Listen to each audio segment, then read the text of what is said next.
Lalu bagaimana memastikan Polri memproses dan mengadili pelaku baik yang di lapangan maupun para pengambil kebijakan di level komando? Kita bahas bersama dengan Ketua PBHI Julius Ibrani dan juga Penasihat Kapolri Pak Arianto Sutadi yang telah bergabung bersama kami di Kompas Petang. Selamat sore semuanya.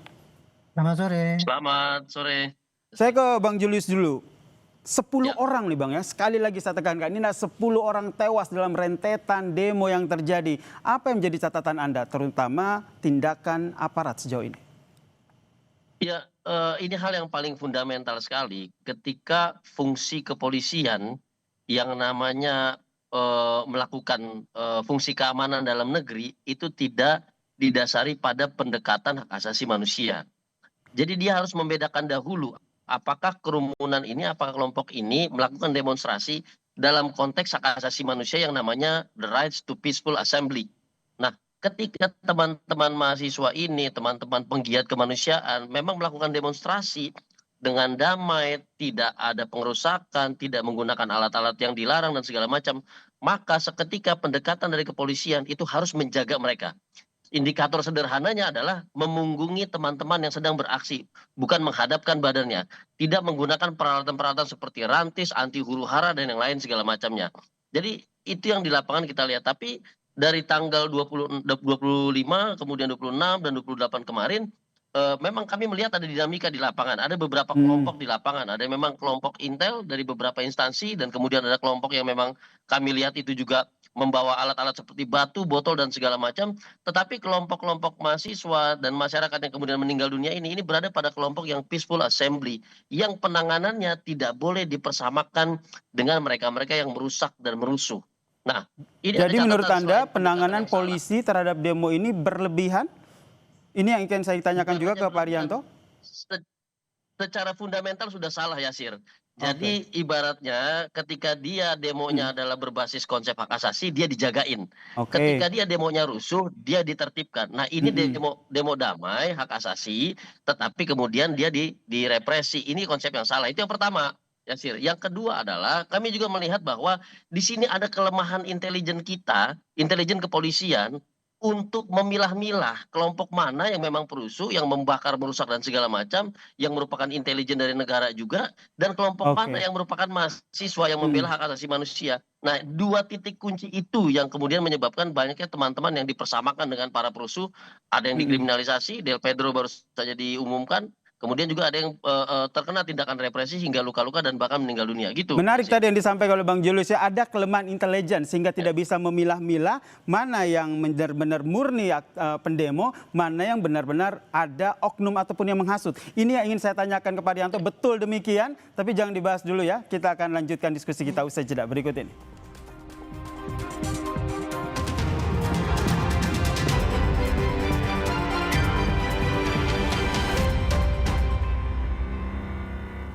Sugar dulu. Wah, rendah gula. Nyaman diminum. Presiden Prabowo menyebut tak semua demonstrasi belakangan ini murni aspirasi. Ada indikasi makar. Saya duga kita sudah ada. Saya akan hadapi mafia-mafia sekuat apapun saya hadapi. Pemerintah yakin fundamen ekonomi solid dan hanya berdampak jangka pendek. Meski demo sudah berlangsung sepekan. Pemerintah yakin dampak dan dinamika sosial politik yang terjadi bersifat jangka pendek. Business Talk, Selasa 2 September pukul 10 malam di Kompas TV. Kok yang ini, Pak? Kalau tutupnya aja gini, isinya gimana? Tidak semua air itu sama. Aqua dalam galon yang dibersihkan 20 kali, diisi tanpa tersentuh tangan dan ditutup sempurna. Aqua, 100% murni, 100% aman. Empat lambung apa empat terobosan yang terbaik? Rido! Seger-seger, luwak white coffee. Luwak white coffee less sugar dulu. Wah, Luwak white coffee less sugar dibuat dengan susu rendah lemak, rendah gula, rendah kalori. Menangkan 5 tiket nonton langsung Piala Dunia. Kirim 5 bungkus kopi luwak apa saja. Foto dan upload ke sosial media tag Kopi Luwak Official. Buruan kirim, pemenang akan segera dipilih. Luwak white coffee, rendah gula, Nyaman diminum. Tidak semua air itu aqua.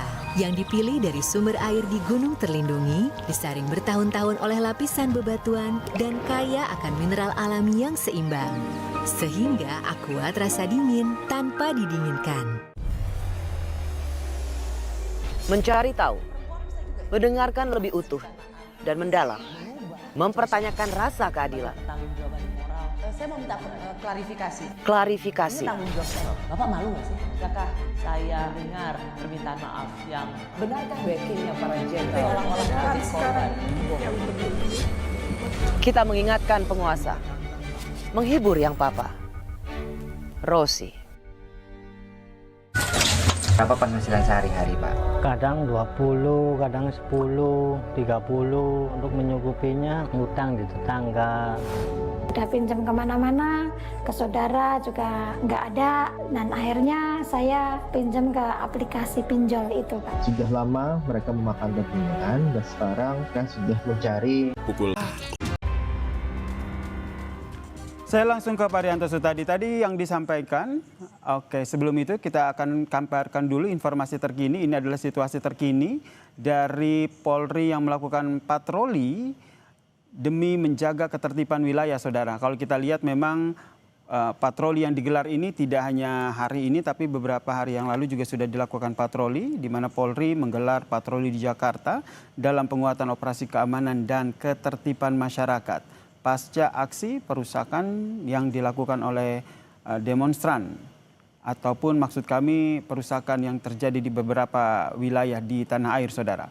Operasi ini, saudara, dilakukan untuk menjamin rasa aman bagi masyarakat. Karena kalau kita lihat, Polri memang berkomitmen untuk menjaga situasi kondusif dan memahami keresahan dan kekhawatiran masyarakat.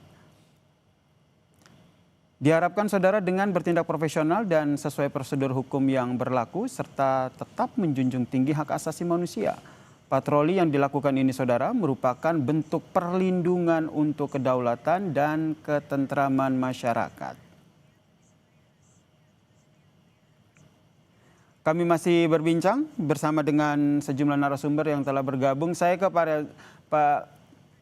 Rianto. Pak Rianto, tadi kalau kata Bang Julius itu sebenarnya salah satu pemicunya adalah tidak bisa menganalisa ini nih. Mana yang merupakan provokator, mana yang benar-benar murni pendemo yang menyampaikan aspirasi secara baik. Betul demikian? Ya, saya tidak membantah itu ya. Karena itu sudut pandangnya kan dari Pak Julius yang melihat secara teoritis.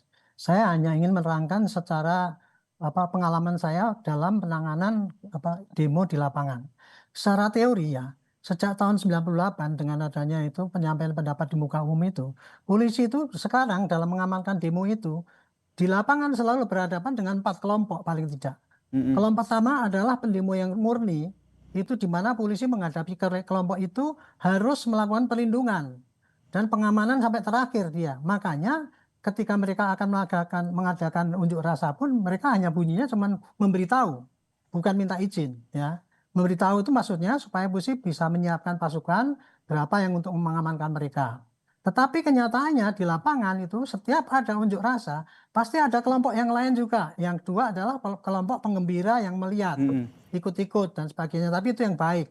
Di situ juga polisi kewajibannya juga harus melindungi ya. Nah, kemudian yang ketiga ini yang paling berbahaya dan itu paling sering terjadi di setiap unjuk rasa yang masif ya itu pasti dimasuki oleh para perusuh, kelompok perusuh. Kelompok perusuh itu memancing aparat untuk marah, kemudian melanggar sehingga nanti akhirnya terjadi kekacauan dan disitulah akhirnya mengakibatkan tindakan anarkis. Nah, disitulah polisi harus bertindak. Tapi kalau kita lihat Pak Rianto ini seperti... Tunggu dulu, belum selesai. Oke, baik, silakan dilanjutkan. Ya. Maaf. Yang keempat adalah ada kelompok penggerak. Penggerak itu adalah yang mendesain supaya itu demo itu berbuat ricuh. Dan yang kita hadapi sekarang ini Pak, ini demo yang paling berat dihadapi polisi. Karena apa? Isunya banyak sekali Pak. Kalau dulu 98 itu kan isunya cuma tunggal, gampang dilihat itu kira-kira kelompoknya mana, ininya mana itu. Penangkisannya tak mudah. Ini ada 8 isu ya, kekecewaan pada anggota DPR lah, orang rakyat yang sudah menderita, kebencian dengan politik tertentu, a priori pada polisi. Itu akibatnya ya, kemarin itu perencanaan daripada demo itu sangat besar sekali. Makanya itu polisi kemarin sudah merancang yang kuat sekali gitu. Dan kemudian saya terangkan ya, kenapa kok kemudian terjadi anarkis itu ya. Yang namanya tindakan anarkis yang menimbulkan korban itu Pak, itu biasanya dilakukannya setelah demo yang murni itu berjalan dengan baik. Dan kemudian olah perusuh itu dari memancing, makanya sering terjadian kan malam itu. Kejadiannya malam ketika harus bubar, kemudian polisi mengusir, disitulah para perusuh memancing untuk berbuat, disitulah banyak sekali terjadi kekerasan. Maka tak heran kalau polisi seandainya yang Presiden Prabowo Subianto juga akhirnya menyatakan bahwa sebenarnya ada tindakan makar begitu yang dilakukan oleh mereka-mereka yang ingin merusak demonstrasi atau penyampaian aspirasi itu ya. Ya. Nah, saya ke Bang Julius. Yang kita hadapi itu bukan hanya demo, Pak. Kemarin yang kita hadapi itu adalah tujuan anarkis memang sudah didesain. Itu yang kita hadapi itu ya, gitu. Betul, ini yang kita hadapi. Pertanyaannya adalah ke Bang Julius, jika ini seperti yang tadi disampaikan oleh Pak Arianto, sebenarnya sebelum-sebelumnya juga selalu seperti itu. Setelah demo ada penyusup yang masuk, ada yang menunggangi. Kenapa hal-hal yang sering salah terjadi ini tidak bisa diantisipasi? Nah, itu yang selalu kami bilang. Kemarin beberapa hari, bahkan tanggal 25, 26, 27, 28 saya di lapangan, itu kita yang memang biasa di lapangan dengan kasat mata itu sudah bisa membedakan, Jenderal. Kita sudah bisa membedakan mana yang bisa, betul. Kita sudah bisa membedakan kemudian siapa yang menyusup untuk datang merusuh, siapa yang bahkan dari bau badannya pun kita bisa memisahkan di antara mereka. Cuma memang yang kami sesalkan, yang bikin kami kecewa adalah ketika penanganan dari anggota kepolisian itu mempersamakan keseluruhan kelompok itu tanpa melakukan penyisiran terlebih dahulu. Itulah keterbatasan yang di lapangan, Pak. Tidak mudah kita. Betul, pasti itu. Satu itu.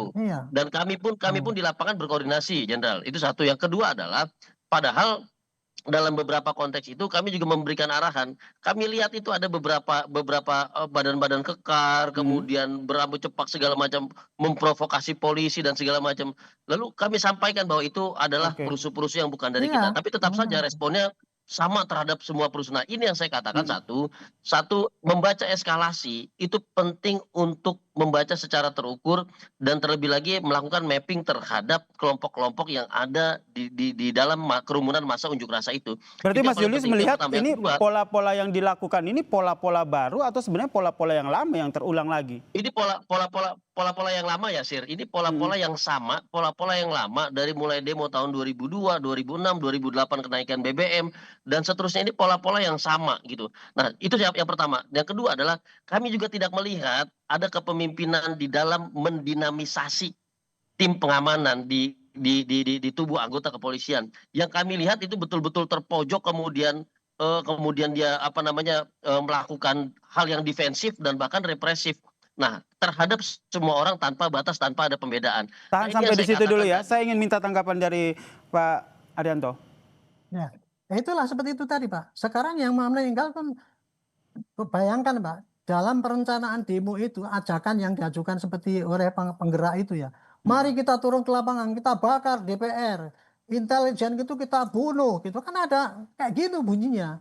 Makanya anggota polisi sekarang nggak gampang kalau suruh masuk menjadi intelijen di antara mereka. Contohnya ada itu tukang bakso tadi itu yang terjadi di Jogja tuh. Dia kan dibunuh gara-gara dia dituduh sebagai intelijen. Itulah yang menghambat sehingga kita tuh kesulitan, Pak, untuk memilah-milahkan di lapangan itu. Tapi intinya gini lah, kalau saya hanya ingin menyampaikan ya, gara-gara daripada kebrutalan anarkis itu dibiarkan, Pak. Akhirnya mereka merajalela dan merasa rakyat itu tidak takut dan itu sudah menjadi kebiasaan.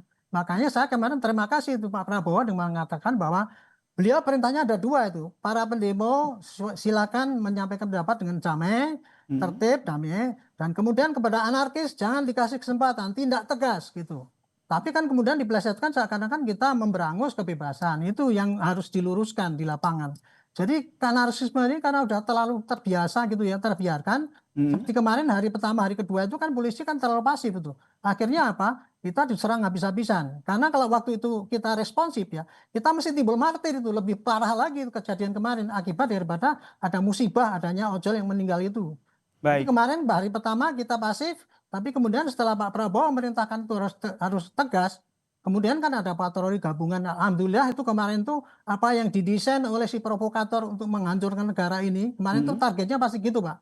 Untung mereka tidak berhasil. Ini penilaian saya pribadi. Baik, saya ke Bang Julius. Betul begitu yang Anda lihat di lapangan bahwa tindakan tegas, tindakan yang disampaikan oleh instruksi yang disampaikan oleh Presiden Prabowo Subianto untuk aparat polisi bertindak tegas ini sudah dieksekusi dengan baik, tegas, terukur.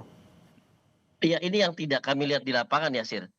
ketika dikatakan tegas, ketika dikatakan terukur, maka siapa pihak yang akan dipertegas melalui tindakannya itu? Ketika dikatakan oleh terukur, sejauh mana tindakan itu, kepada siapa itu diberlakukan? Yang pertama tadi harus dijawab bahwa tanggal 25, tadi saya perhatikan betul Mas Ade Ari ketika membicarakan bahwa telah diperhatikan sejak tanggal 25, sudah dimonitor dan segala macamnya. Artinya sebetulnya bacaan ini sudah ada. Ketika bacaan ini sudah ada, artinya seharusnya sudah bisa dipilah-pilah mana kelompok perusuh, mana yang memang masyarakat murni yang tadi Jenderal Arianto jelaskan. Dan kemudian bisa diimbau untuk melindungi diri, kemudian memisahkan diri dari kelompok perusuh, bahkan menjaga diri. Dan itu kan tujuannya sama dengan apa yang diperjuangkan oleh aparat keamanan juga, agar terjadi unjuk rasa yang damai, menyampaikan pesan gitu ya, menyampaikan pesan kepada negara. Nah, ini yang tidak terjadi. Yang dihadapi oleh teman-teman adalah kita diperlakukan sama seperti para perusuh. Jadi tindakan tegas itu lebih kepada tindakan yang represif dan tidak terukur, bahkan melampaui ukuran yang seharusnya. Jadi menurut Anda apa yang disampaikan Prabowo, Presiden Prabowo terkait dengan adanya makar dalam aksi demonstrentetan demonstrasi ini beralasan atau seperti apa? Itu tentu harus dipertegas. Kalau kalimatnya menggantung seperti itu, Yasir, maka tentu ada kelompok-kelompok pro demokrasi, mahasiswa, masyarakat yang menuntut haknya untuk lebih baik lagi, itu merasa dipersalahkan, merasa dianggap bahwa mereka bagian dari makar. Padahal tidak demikian. Makanya saya katakan, mapping mana yang perusuh mana yang bukan itu penting. Kalau mengatakan bahwa ini ada demonstrasi yang disusupi, maka siapa yang menyusupi itu tidak pernah dijawab. Bahwa ada yang ditangkap kemudian dia bagian dari intelijen dan segala macamnya, itu harus dibuka. Itu harus dijelaskan kepada publik supaya masa-masa yang betul-betul berunjuk rasa tanpa vandalisme, tanpa anarkisme, ini bisa dengan tenang memberikan aspirasinya kepada negara. Baik, Pak Arianto, Anda sepakat yang disampaikan oleh Bang Julius? Sama, semua yang di Ya, jalan saya sama. sepakat, karena Gitu. memang kejadiannya sebagian ada di situ, tapi tidak semua ya. Perlu kita lihat Pak, sekarang berapa anggota BRIMOB yang jadi korban Pak? 48 kemarin yang ditinjau ke rumah sakit itu. Kan tidak hanya rakyat yang menjadi korban, akhirnya kan semua. Saya akui, saya tidak menolak apa yang dituduhkan oleh Pak Julius tadi itu. Tapi itulah kesulitan kita ya di lapangan ya. Kita sangat sulit Pak. Kita sudah menekankan, tapi yang kita hadapi itu kemarin begitu masif Pak. Kalau saya tuh sekarang benci betul sama itu tadi, Bapak penggerak yang Bapak tanyakan tadi ya. Kita nggak bisa nyari Pak, tetapi ya kita bisa buktikan kemarin yang di Solo. Hampir semua itu anak-anak kecil dari luar kota semua di drop situ. Siapa yang nyuruh? Kan nggak ngomong dia. Yang di Sukabumi, hampir semua itu terjadi, bahkan yang di luar Pulau Jawa pun kayak di Samarinda. Kan kayak gitu. Jadi ini jelas ada penggerak Pak. Cuman untuk yang gerakkan itu siapa, itulah kita sulit untuk menangkap. Tetapi penggerak itu kita yakin ada Pak. Jadi mari kita hadapi bersama-sama gitu. Jangan sekarang nih kita diadu domba, mereka senang-senang, kita berebut sendiri gitu, saling menyalahkan. Itu yang terjadi Pak itu. Yes, itu yang tadi ingin saya, Jenderal. Dan ini yang saya yakin antara Bang Julius dan juga Pak Arianto ini sepakat ya, dari diskusi kita sepakat bahwa jangan sampai ada yang memprovokasi demo ataupun penyampaian aspirasi ya. Sepakat soal ini ya kita. Jangan diadu domba kita itu. Betul, jangan diadu domba, jangan terprovokasi, sampaikan aspirasi secara tertib dan pemerintah juga harus merespon dengan baik. Terima kasih Ketua PBHI Julius Ibrani dan juga ada penasihat Kapolri Pak Arianto Sutadi telah bergabung bersama kami di Kompas Petang. Salam sehat semuanya. Amin. Salam. Dan saudara, usai jeda Kompas Petang masih punya informasi penting dan menarik lainnya usai jeda. Tetaplah bersama kami di Kompas TV.